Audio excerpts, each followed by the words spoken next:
Ég ætla að reyna eins og ég get að standast freistinguna að benda ykkur á að því að við nákvæmlega ekkert að máta ykkur af því síðustu ríkisstjórn. Því að þá við séum við enn verið ríkisstjórn í dag að þá var þetta býsna, eins og ég sé þetta býsna erfitt hjá síðustu ríkisstjórn líka. Og ótrúlegt hvað smælingjarnir voru mikið út undan hjá þessari einu hreinræktuðu félagshyggju ríkisstjórn í sögu lýðveldisins. Á Alexander Ríkjum. Og ef þið ætlaði að grípa fram í fyrir mér, þá fer ég. Það er að segja, ég stend hér og ég hef rétt á því hjá skoðun og ég er að tjá hana. Og ástæðan fyrir því ég segi þetta er að ég er kommunisti og því eru hægri sinnaðir sósíaldemókratar. Ég var einu verið skemmtilegur, þetta gekk ekki. Við fórum ekkert að segja núna. Nei, ég byrst afsökunar. Nei, þetta er býsna flókið. Hér stend ég 67 ára gamall. Faðir minn var þingmaður fyrir Alþýðubandalagið og einhvern tíma lagði hann fram þingsályktunartillögu þar sem hann lagði til að það yrði aldrei meiri launamenn úr Íslandi en svo að þeir sem væru hæstlaunaðir flyttu tvisvar sinnum til laun sem þeir sem eru lægstlaunaðir hafa og tók það módel frá sjónum. Og svo stend ég hér eins og ég segi hálfri öld síðar auðkýningur og hef svolítið fyrirlitningi á mig fyrir og ég fer fram að þeir sýnum eitthvað virðingu að hafa hann á mér líka. En aftur það að þegar maður horfir á samfélagið og veltir því fyrir sér hverjar eiga að vera lágmarkskröfur sem gerum til þess hóps af fólki sem kemur saman, býr saman og lítur á sig sem samfélag. Og menn deila mikið hversu mikið það er að vera. Það eru þeir sem finnast ríkið að halda í hendina manni frá vöggu til grafar og síðan frjálshyggjumennir sem halda því fram að ríkið ekki gera nokkuð skapaðan hlut. Ég held samt að flestir séu sammála því að við þurfum að uppfylla þau skilyrði til að kalla samfélagi við hlúum að þeim sem eru meiddir og lasnir. Það er gjörsamlega og óásættanlegt að skilja það sem eru meiddir og þeir sem eru lasnir við hliðina á veginn. Við bara gerum það ekki. Og eins og stendur þá erum við býsna langt frá því, finnst mér, á Íslandi að hlúa almennilega að fólki, sjá fólki almennilega fyrir umönnum sem eru meiddir og lasnir. Takk eftir því að í dag þá er í undirbúningi frumvarp laga greiðsluþátttöku sjúklinga í umönnum þeirra. Og ég skal segja ykkur að ég er alveg handviss að ef það verður lögum þá verður það mikil bót. En takk eftir því að það verður ekkert minnkuð greiðsluþátttaka sjúklinga, þetta verður bara flutt til. Jafnvel þó að 86.000 Íslandingar hafi skrifað undir í kröfu til, eða áskorun, kröfu til ríkisins að auka fjármagn til heilbrigðisþjónustu, þá var það samt. Þegar komið með ný lög þetta, þá ætla þeir að halda áfram láta okkur borga það sem svo miklu meira heldur var meira sér þegar ég aðalast upp þegar landið var tiltölulega fátækt og miklu meira heldur en þekktist nokkur staðar í nágrannalöndum okkar.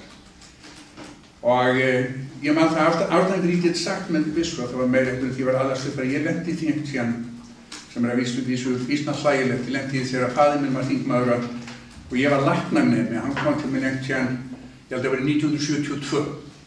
Það var Magnús Kjartansson, heilbrigðismálaráðherra og það ákveða það fyrir það að endurbyggja heilbrigðisþjónustuna á Íslandi og gerði mjög myndalegt átak fyrir Margréti Gunnadóttur sem var prófessor í skal ég segja vírológíu við læknadeild til þess að vinna með sér að því að skrifa þetta frumvarp. Og í þessu frumvarpi var gert ráð fyrir að þeir eru byggðar upp allar þessar heilsugæslustofur út um all land og það var alltaf að vera skurðstofa og röntgenstofa á hverju einasta grunnskóla. Þetta var svona heilbrigðisþjónusta í anda Mao Zedong, það átti að flytja heilbrigðisþjónustuna til fólksins. Og ég man að faðir minn spurði mig hvað mér fyndist þetta og ég sann mér fyndist þetta alveg fáránlegt því að læknar út á landi og læknar í bænum fyrir kynna eftir að nota skurðstofur og röntgenstofur. Og faðir minn var eini þingmaður Alþýðubandalagsins sem greiddi atkvæði á móti þessu en þetta var það lögum og við erum út um allt á landinu skurðstofur og röntgenstofur sem enginn hefur nokkuð til að nota, enginn hefur kunnað að nota. En afleiðingin af því var svo að Margrét Gunnardóttir var mjög reið út í mig og það endaði því að ég var rekinn úr skóla. Ég var dúks í læknadeild, en Margrét fann einhverja leið til þess að kæra mig til háskólaráðs og það var eitt árið þar sem voru meiri umfjöllun mig í fundargerðarbók háskólaráðs en allt annað sem var fjallað. Ég var rekinn úr skóla á morgni af háskólarektor og tekinn inn í deildina aftur með eftirmiðdaginn og háskólarektor sagði af sig og tekkaði sín og gerði til borgarspítalans. Þannig að ég byrjaði mjög snemma að fylgjast með svona pólitískum átökum í heilbrigðisþjónustu. En þetta er svolítið flókið með heilbrigðisþjónustuna og réttlætið í tengslum við hana, vegna svo við fæðumst svo mismunandi. Og eitt af því sem ég finnst alveg gífurlegt óréttlæti þegar kemur að heilbrigðisþjónustu á Íslandi að það bil 1% af þjóðinni fæðist með stökkbreytingu í brjóstakrabbameins-geni, sem við kalla BRCA2. Konur sem fæðast með þessa stökkbreytingu lifa 12 árum skemur en konur sem ekki með hana. Konur sem með þessa stökkbreytingu eru 3 sinnum líklegri til þess að deyja fyrir 70 heldur en konur sem ekki með það. Konur sem með þessa stökkbreytingu eru með 86% líkur að því að fæðast með banvænt krabbamein. 1% af þjóðinni fæðist sem sagt með raunverulega fallósi yfir hálsinum á sér og við gerum ekkert til þess að hjálpa þessu fólki þó svo að það séu alls konar aðferðir til þess. Þetta er eitt dæmi það hvernig við nýtum okkur ekki möguleikann á því að jafna aðstöðu fólks þó við gætum það. Við erum með heilbrigðiskerfi sem við höfum vanrækt í langan tíma. Það var vanrækt í tíð síðustu ríkisstjórnar, ekki síður en þessara. Þið komið sjálfsagt með þau rök að það hefur verið erfiðir tímar. En það er alveg sama þó þessu erfiðir tímar. Við látum ekki það fólk sem meitt og lasið þjást fyrir það. Við leggjum meira okkur sjálf. Við erum með miðpunkt heilbrigðisþjónustuna sem Landspítalinn.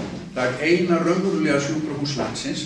Og eins og læknisfræði að þróast, þá hlýtur miðpunktur heilbrigðiskerfisins að vera spítali vegna þess að við erum farin að beita svo mikil tækni við læknisþjónustu að raunverulega þú byggir hann upp í kringum eitt svona sjúkrahús og byggir síðan upp góða sjúkraflutninga til þess að fólk út af landi þjáist ekki fyrir þá fjarlægð sem að spítalanum.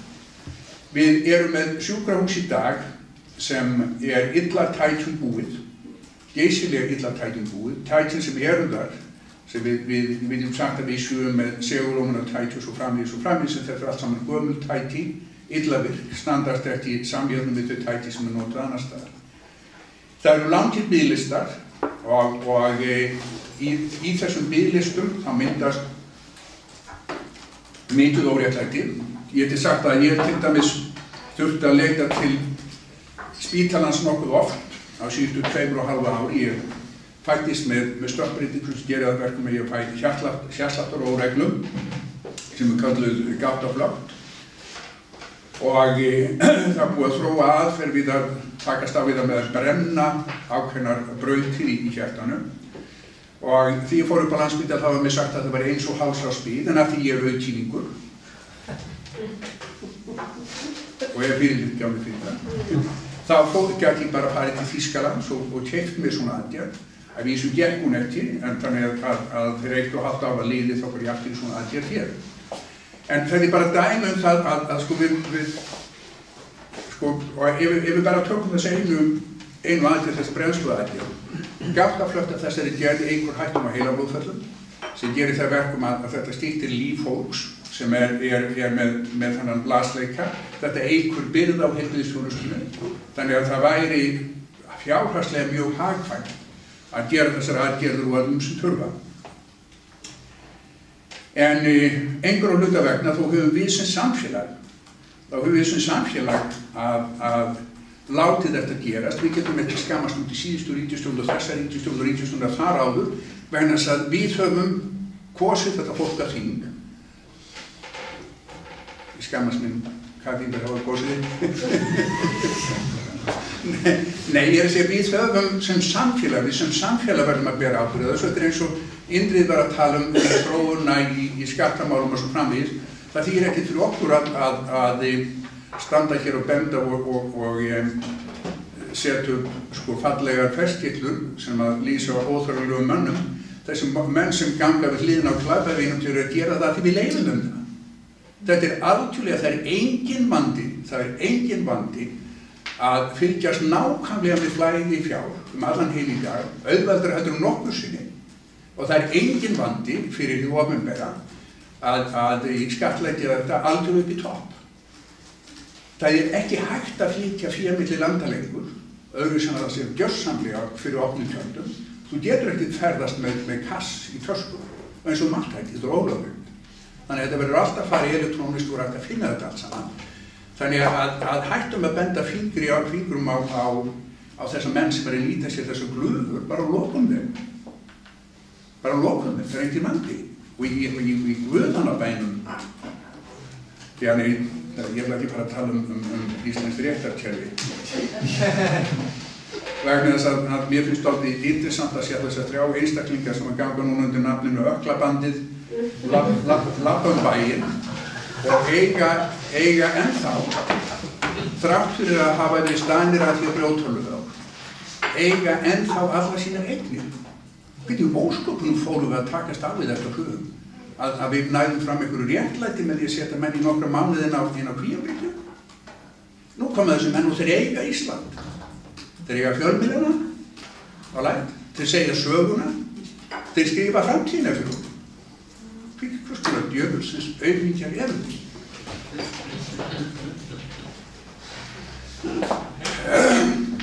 En mér sýnst að ég sé farin aðeins út fyrir það efnislega. Sko, þetta er ósköp einfalt. Heilbrigðisþjónustan er að verða dýrari með hverju árinu. Hún er að verða dýrari vegna þess að við kunnum miklu meira, við getum miklu meira, við höfum búið til miklu fleiri tæki og betri tæki. Við getum lengt lífsfólks á meaningful hátt. Við getum búið til lengra og betra líf fyrir fólk með því að fjárfesta í heilbrigðisþjónustunni. Og þeir sem eiga fé, þeir geta keypt sér þetta á Íslandi í dag. Þeir Íslandingar sem eiga fé geta keypt sér bestu heilbrigðisþjónustu.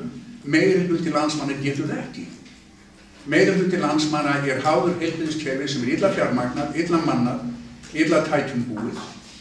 En til þess að við getum lagað þetta, þá verðum við að færa fórnir annars staðar. Og þá er það spurningin hvaða fórnir ætlum við að færa.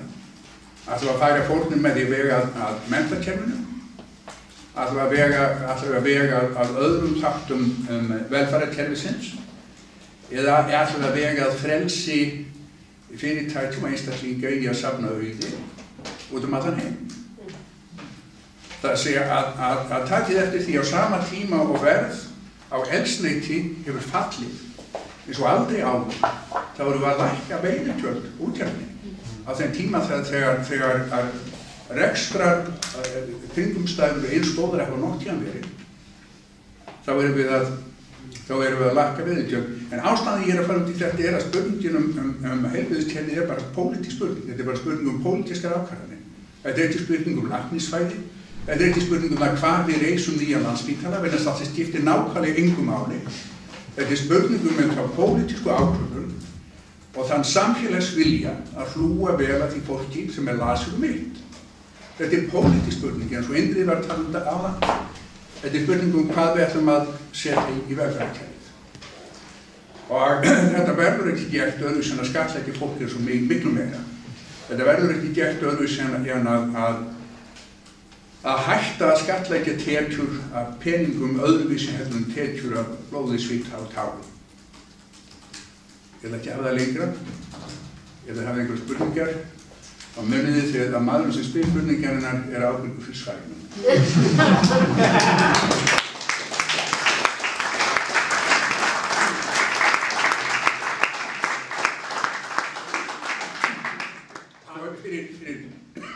Fyrir næstu 50 árum, fyrir árið 1968, þá var allsherjar verkfall jól og það var haldinn fundunir í Sjálfstæðishúsinu gamla og og svo átti að labba upp Bankastrætið og upp Laugaveg. Það var búið að loka Laugaveg og Bankastrætið fyrir bílaumferð þegar var Þorláksmessa. En þegar við komum að Bankastræti 0 þá stóð þar svona 4 lögregluþjóna djúp girðing. Við máttum ekki labba upp að því var ekki búið að sækja leyfi. Og lögregluþjónarnir fóru að berja okkur með kylfum og vasaljósum. Og ég man eftir því ég kom heim kvöldið, ég var 19 ára gamall og var þá sauðdrukkinn. Því það var skylda hvers manns á þeim aldrei að vera drukkinn á Þorláksmessu. Þá settist ég niður og skrifaði ljóð sem var 20 erindi og endaði á eftirfarandi erindi. Því munið, þetta 19 ára gamall piltur og hann sauðdrukkinn og það Þorláksmessa og það hefði verið verkfall og við höfum barðir í hausinn. Það ljómaði svona hugrekjuvort, okkar hrynjandi blóð, þegar högsum veiktingum grið verða stuðlar og rím sem við leggjum í ljóðum lífsins bylting og frið. Og það stendur hérna 67 ára gaman menn og auðkingur. Það var örlög.